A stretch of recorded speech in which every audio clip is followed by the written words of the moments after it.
Hello, everyone, and welcome back to Karan Academy. My name is Karan. I hope you're all doing super well. For our eighth lecture in this series, we're going to be talking about valvular heart diseases and having an approach to interpreting and understanding cardiac murmurs.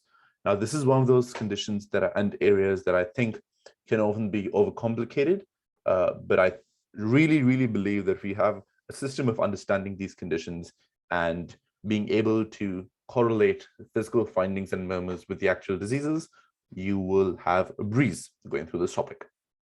So when it comes to knowing about murmurs and I guess what could potentially go wrong, it's good to start with a bit of basic anatomy. So we need to understand what the valves are, and hopefully by this point you would know what the four valves are, but if you don't, that's completely fine. We have the mitral here between the left atrium and the left ventricle. We have the aortic between the left ventricle and the aorta. We have the tricuspid between the right atrium and right ventricle, and we have the pulmonary between the right ventricle and the pulmonary artery.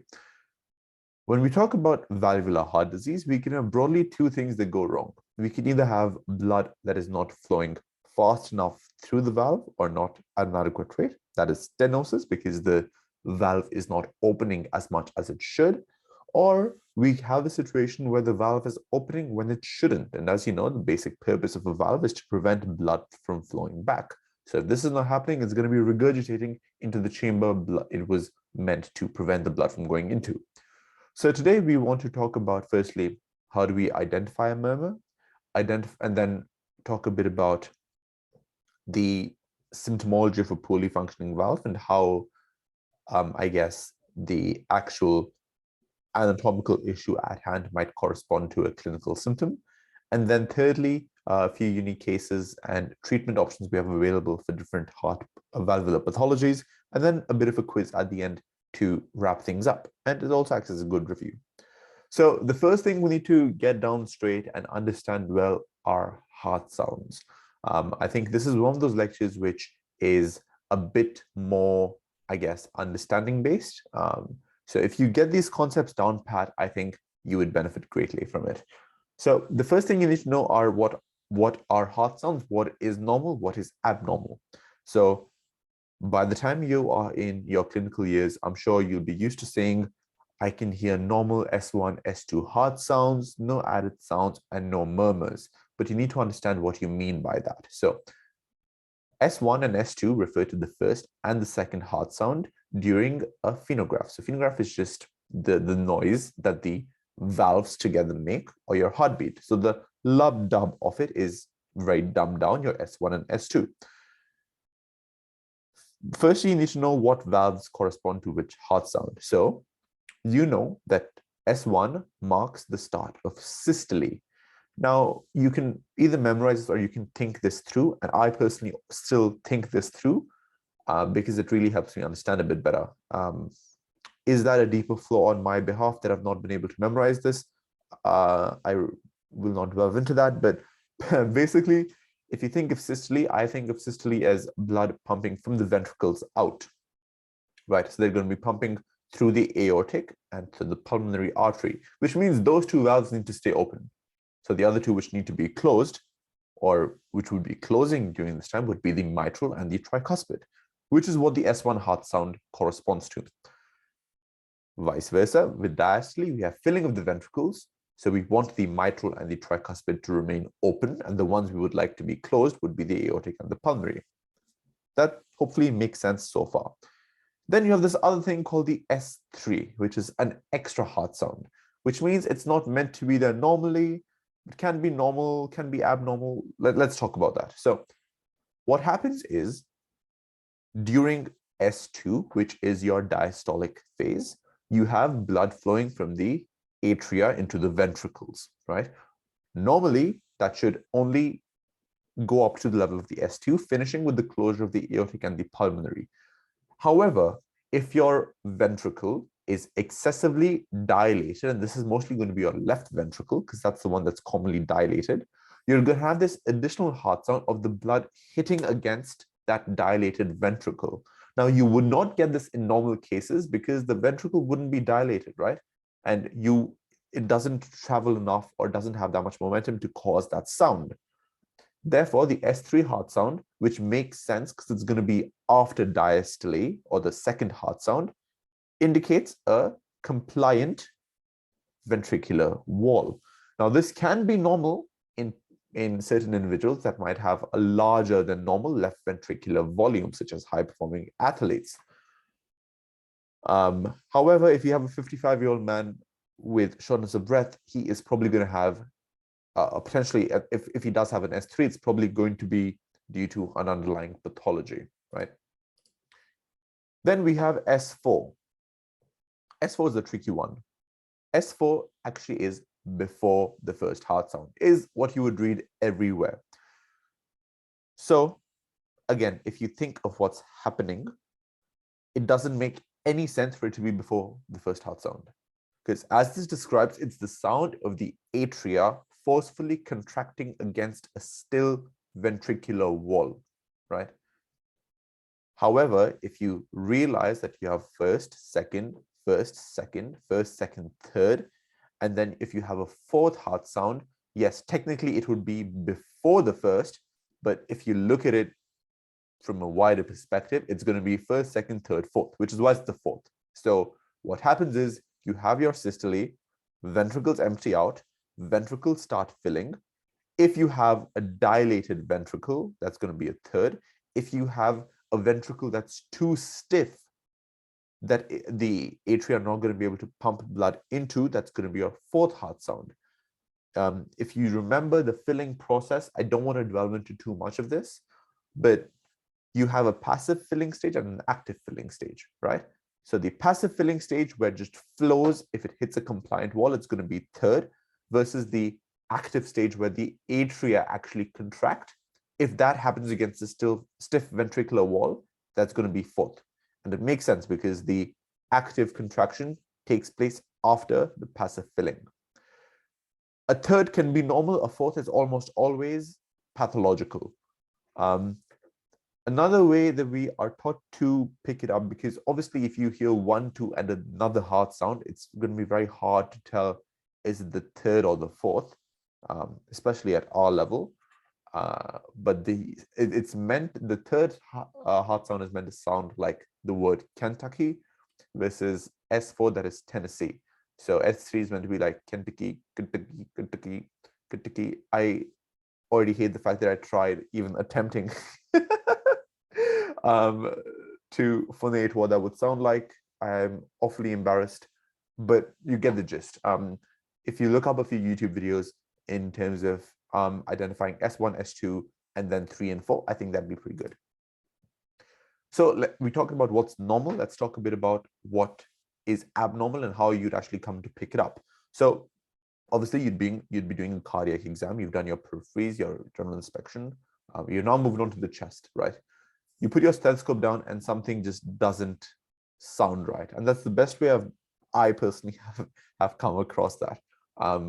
Very rarely you'd be like, okay, this is a aortic stenosis moment. You're going to think, well, it doesn't sound normal.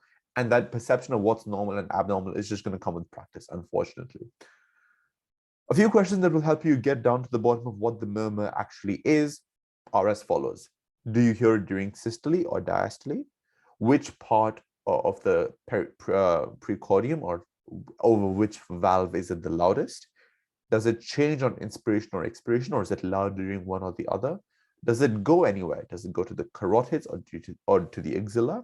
And how intense is the murmur in terms of classifying its symptomology? But we'll talk about why that's not always the best indicator. So let's make this into a chart, because I personally am a visual learner and I like to map things out if possible. So if it's a systolic murmur, it means that obviously blood is flowing through that valve during systole. Now, as we talked about, we can either have aortic, we can either have stenotic murmurs, or we can have regurgitative murmurs. Very easy way to think about this. Let's start with the stenosis half of it. So stenosis means that blood is flowing where it should, but just a bit turbulently. And that's not good, obviously. So you ask yourself during systole, where would blood be flowing? And well, it will be flowing through the aorta and through the pulmonary artery. So aortic stenosis, pulmonary stenosis, aortic sclerosis, and HOCM. I'll get to HOCM in a second, but aortic, pulmonary stenosis, and sclerosis hopefully makes sense. The same applies to the other two. So if you have a murmur during systolic, that's a regurgitative murmur, it will be flowing through valves that it should usually not flow through, which are going to be your mitral and your tricuspid, which is why mitral or tricuspid regurg are both going to present with a stenotic, a systolic murmur. HOCM stands for hypertrophic obstructive cardiomyopathy, and it's often a genetically associated condition where you have hypertrophy of both the left ventricle as well as the septum, which is the part of the myocardium that separates the left and the right ventricle. That often leads to outflow tract obstruction, which is the leading cause of death, cardiac death in young people. And it's that left outflow tract obstruction that causes that systolic murmur as blood is flowing through it. In terms of diastolic murmurs, it's the exact same principle. I won't go into much of it, but apply the same logic to the other half of it. Let's now look at the character, what it sounds like, where does it go in associations, and so forth. So first, you now know basically what it could be, right? In an ideal world, you would place your stethoscope somewhere and you can tell an aortic valve apart from a pulmonary valve. But as we just saw here, oops, where'd it go? Yep. So as you can see here, a systolic murmur can both be aortic stenosis and pulmonary stenosis. Now, I don't know about you, but I personally would not be able to confidently tell you which valve it is louder over just based on the positioning of my stethoscope, because those two areas are quite close. Therefore, we need to look at a few other things in terms of where does it go? What does it sound like? Which part of systole is it in? And I know this would not help you much at your stage, because honestly, just being able to hear systole and diastole and identify a murmur is more than enough for a student new to the clinical world. But then we have early murmurs, mid murmurs, or late murmurs based on which part of the actual systole or diastole they're in, as well as what they sound like. So as a rule of thumb, as you can imagine, regurgitations are going to be quite blowing. So whoosh, whoosh, whoosh kind of sound. While stenoses are going to be more like a crescendo, decrescendo.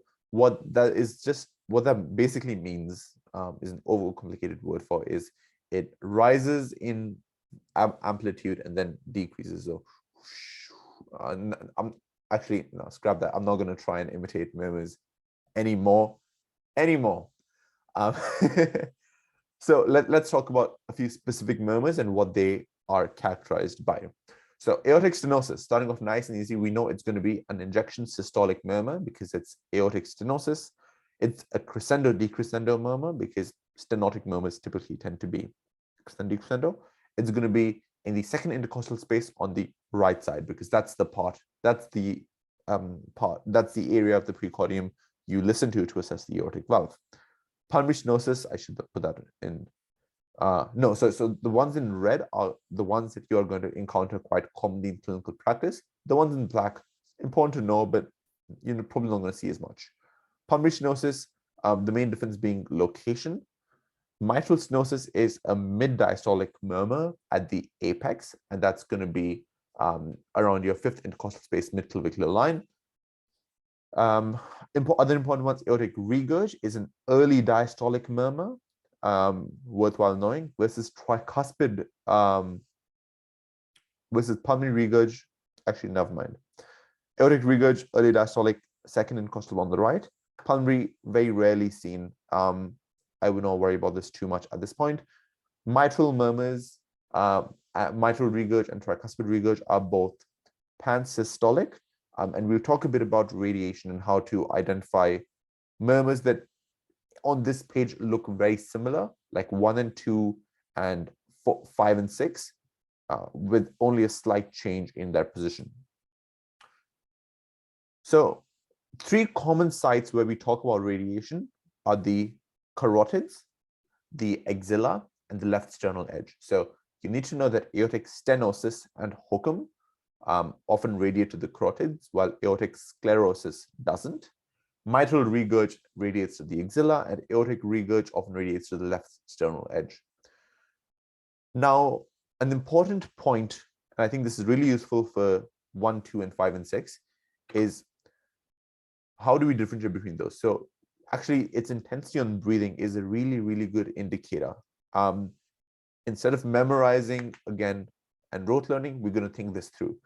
When you take a deep breath in, right, your intrathoracic pressure drops, right? Because air moves from high pressure to low pressure. So for air to move into your lungs, the pressure in your lungs and your thorax has to drop. In addition to bringing air, this tends to bring more blood back to the heart, right?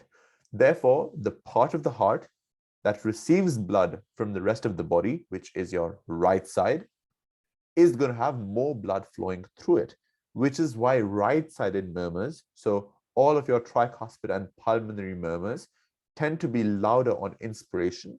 And with that exact same logic, left-sided murmurs, aortic and mitral, are louder on expiration, because when we expire air, we increase our intrathoracic pressure. We also increase the blood leaving our heart into the systemic circulation, which is going to be from the left side, which is why aortic and mitral murmurs tend to be louder on expiration. Hopefully that makes sense. Here's also a quick summary table for each murmur. I won't cover this in quite extensively, but a few important points from each one. Symptoms of most murmurs is going to be SAD, so sad, because murmurs are sad, and having a valvular heart defect is not fun. So syncope, angina, and dyspnea are going to be your triad for most valvular defects. In terms of other buzzwords commonly assessed on examinations, having a slowed carotid upstroke is buzzwordy for aortic stenosis.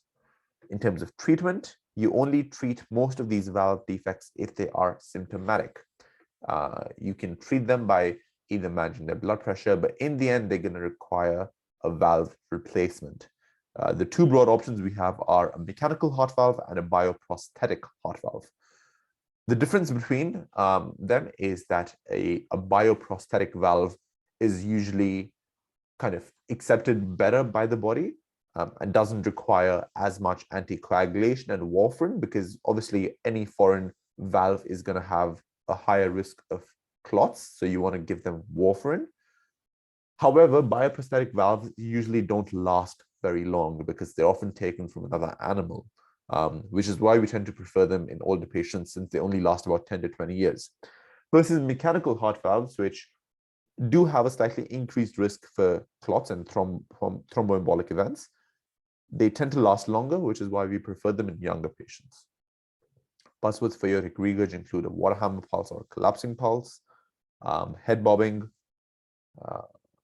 and nail bed pulsations called the Demusset or the Quincy. Yes, that one. In terms of mitral murmurs, important ones you need to know are causes for mitral stenosis. And in Australia, the leading cause, and even globally, the leading cause of mitral stenosis is rheumatic heart disease, followed by infective endocarditis. And you need to know that. That is important to know. In terms of other buzzwords, a really good one to know is you may see a P mitrale on ECG. Now, if you bring together all 4 of our brain cells on this one, you can kind of figure out if you have an obstruction in the mitral valve, your left atria is going to try harder to push blood through it. That's going to lead to left atrial hypertrophy. And going back to our lecture on ECGs, where we talked about how you have the SA node and the effect that would have on a left atrial hypertrophy, where you might see 2 peaks instead of 1, because you now have a much larger left atria. And the exact same concept applies to pulmonary stenosis, causing a P pulmonale, which is why it's called P pulmonale and P mitrale. The other big thing is the effect mitral stenosis and mitral regurg have on the S1. Mitral stenosis causes a loud S1. I don't want to go into the depths of why that happens because I don't think it's particularly relevant. But a good way to remember that is that the S in stenosis stands for strong. So you have a strong or a loud S1 versus mitral regurg. The R in regurg stands for reduced. So you have a reduced S1 with regurg. In terms of how do you treat them, you can again treat them with an ACE inhibitor or diuretics to decrease the volume of fluid flowing through them. And if nothing else gives, you might opt for surgical repair or valvuloplasty. Now let's go through a few buzzwords and a quiz as to what each sign refers to. Obviously, this is not a live audience like I'm used to, so I might just go through them. And if you have any questions about any of them, please feel free to get in touch. So feel free to pause this at any point and do this yourself, but I'll go through the answers. So a malar flush, which is redness on the cheeks, is associated with mitral stenosis. A pulsatile liver is tricuspid regurg. Ejection systolic murmur radiating to the carotids is going to be aortic stenosis. Ejection systolic murmur, Lauron Valsalva, is your HOCM. Bifid P waves is going to be P mitrale that we've already talked about.